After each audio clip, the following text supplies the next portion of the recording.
Hi, it's Amy O'Donnell again. Welcome back to the video, the part 2 of the video about making the Olson fabric face mask. So today we're going to talk, in this session of the video, we're going to talk about actually sewing the mask together. So we have our mask pieces right here, the 4 pieces that we cut out previously, and we're going to put them right sides together with the curves matching. So we want them to be just like they were, but right sides together. So here's the first one for the one side of the mask. And we're gonna do the second one with this side of the mask. So we want those curves to be fitting right up against each other, the fabric edges all lined up. And what we're gonna do now, we wanna turn on our machine and make sure that the stitch length is set for 2.0. And we want to just have a thread in there that is neutral that we can use on, that will look nice on both sides of the fabric, because we're going to be doing some top stitching in the end. So we got the thread on here set at 2.0. We also want to turn on the iron and have it heated up because we're going to be doing some pressing after we sew these first seams together. Okay, so now let's go to the sewing machine. So we're going to take the most curved part of the mask right here. This is the top of the mask that goes over your nose. We're going to take the most curved part and put that into our machine first. So we're going to, I've got my 1/4 inch foot on, stitch length 2.0, and we're going to give it a whirl here. We're going to back stitch to secure it at the end. And then we're just going to go around the curve now. You might want to put pins in here if you feel like you need to, but I've made so many of these, I don't need to put the pins in. We will need pins though in a minute here. So here I'm sewing this in a 1/4 inch, and I'm going to back stitch at the end, and I'm going to cut my thread. Okay. And now I'm going to do the same with the second one. I'm going to stick the mask in, the curved side end goes first, do a little back stitch, and I'm going to just sew right around the curve of that mask. I'm going to go nice and slow so I can nest right up there against the curve with my seam, and I'm going to sew right around the edge of that mask. And then I'm going to back stitch at the end. Okay? So now I've got my 2 mask pieces sewn together. And it's time to press. And this is where it gets mildly tricky, but do not worry about a thing. Here I am at the ironing board, and we need to press both of these seams. And we need to, the final result is when we sew these masks together, these 2 sides of the mask, we need the seams to have been pressed in opposite directions so that the seams will nest together when we sew them. So we're gonna just randomly choose a side. We're gonna take this side and press it this direction. Okay.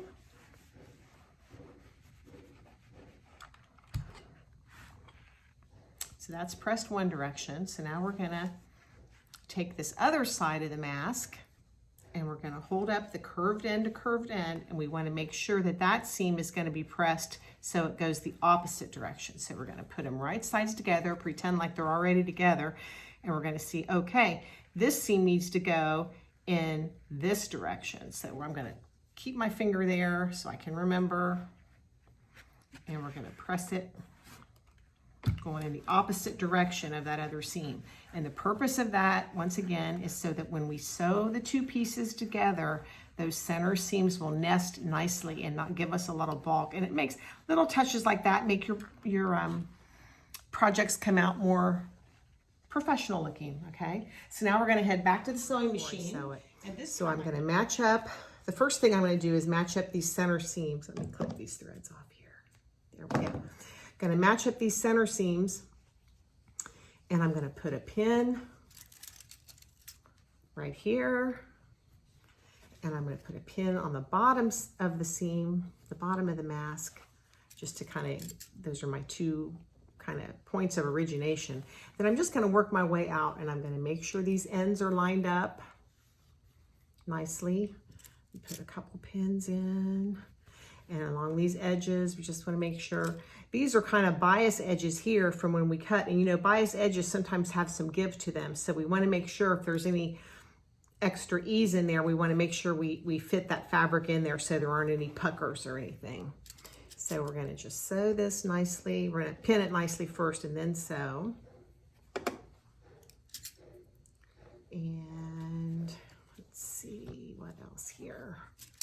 put some pins in. And these are so much fun to make, these masks. Once you make one, you won't be able to stop. I bet I've probably made over 50 of them, and I've given them to my friends and neighbors and older people who I know, are afraid to go out. It's nice to give them a mask.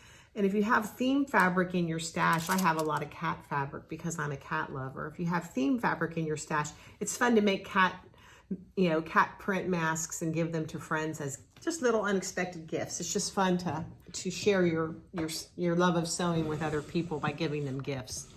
So now we're back to the machine, and what we're gonna do is we're gonna sew 3 sides of this mask. So we're gonna start here, we're gonna sew down and around, we're gonna pivot, sew across, pivot again, and sew up here to the end.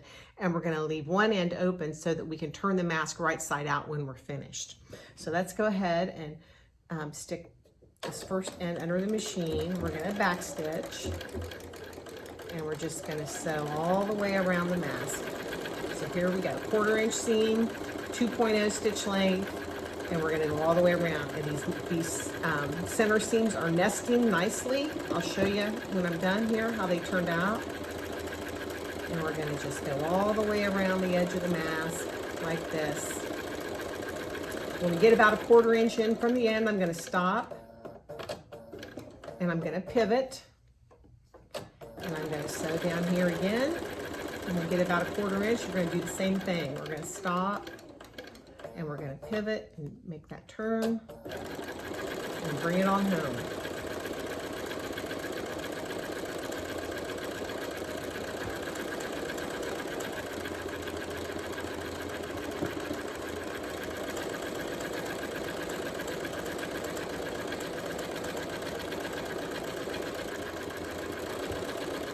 And we're going to back stitch at the end, like so.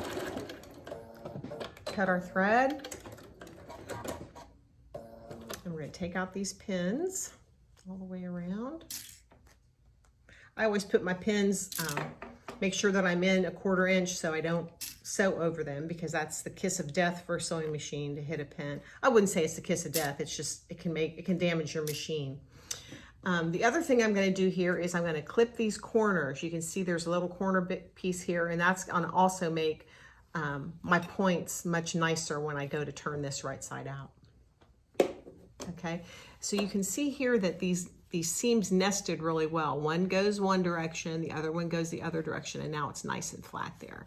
So that just gives it a more finished, professional look. If a mask can look professional, somebody that golfs is going to like this mask. Okay, so now it's time to take a turner. Now for a turner, I don't know, you can use, a crochet hook, a knitting needle. There's different kinds of turners. I've got a few here in my drawer. You could use a screwdriver. Do not use a seam ripper, and please do not use a pair of scissors. That can be the kiss of death on a project. This is a turner that I have, and then this is another turner that I have, and there's other ones too that are made. But we want to the goal is to turn the mask right side out. So I'm gonna get it started here on the end. And I'm gonna use this metal turner. Turning it right side out. Have it up against my abs. Had to make my abs real hard so I don't puncture myself. And so now I'm poking it through. And I might stick this more pointy end in there to really get a crisp corner. Do not use your scissors. It's so tempting, isn't it though? But see, now I've got 2 nice corners on the end here. And then I'm going to turn the rest of the mask right side out. Just kind of pull it through like so. And I'm going to take my fingers and just kind of push out all the nooks and crannies in there. Make sure we get it pushed out. Still got this open end. We're going to deal with that in a minute.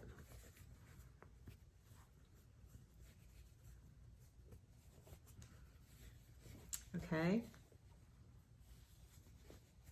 And now I'm going to go back to the ironing board, and I'm going to press, and get this nice and flat and nice looking. And then we're going to move on to the next part. I remember when I learned to sew, I was in 7th grade. I took home ec with Mrs. Denton, was the name of my teacher, and we sewed on Elna sewing machines. And I just looked forward to home ec class. I think I had it 2 days a week. I looked forward to it so much. We made tote bags with pockets on the front. See how nice this is pressing out? We made tote bags with pockets, and we also made little elastic waist shorts out of knit fabric. So it fueled my love of sewing, and I'm telling you, I've been sewing ever since. I made my wedding dress when I got married. I don't do much apparel sewing anymore. I do mostly quilting and home dec and handy stuff like this, you know, that can be used. I'm a practical person. I like things that are usable. So see how nicely this is pressing out? So we need to press this other end too, and then we're gonna fold this raw end, the raw edge in. Sometimes I take my fingernail and I just kind of push this fabric. I kind of just push it out to get the crispness and to get it to line up.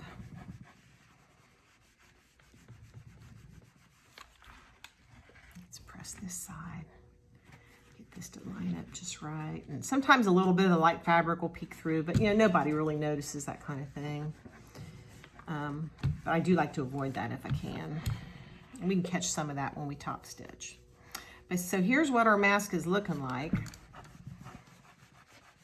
give it a good press. And here's what it looks like from the golf side.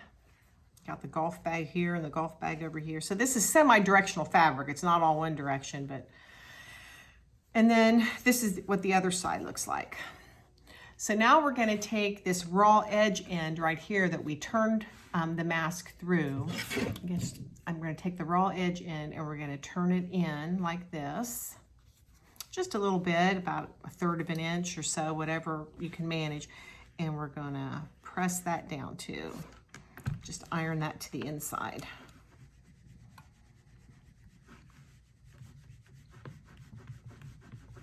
So now our mask is all sewn together, and now the next step in the next video will be top stitching and doing the finishing work, putting the elastic on and top stitching, making the casings and doing the finishing work. So thanks again for joining me in this online class about mask making. See you soon. Bye-bye.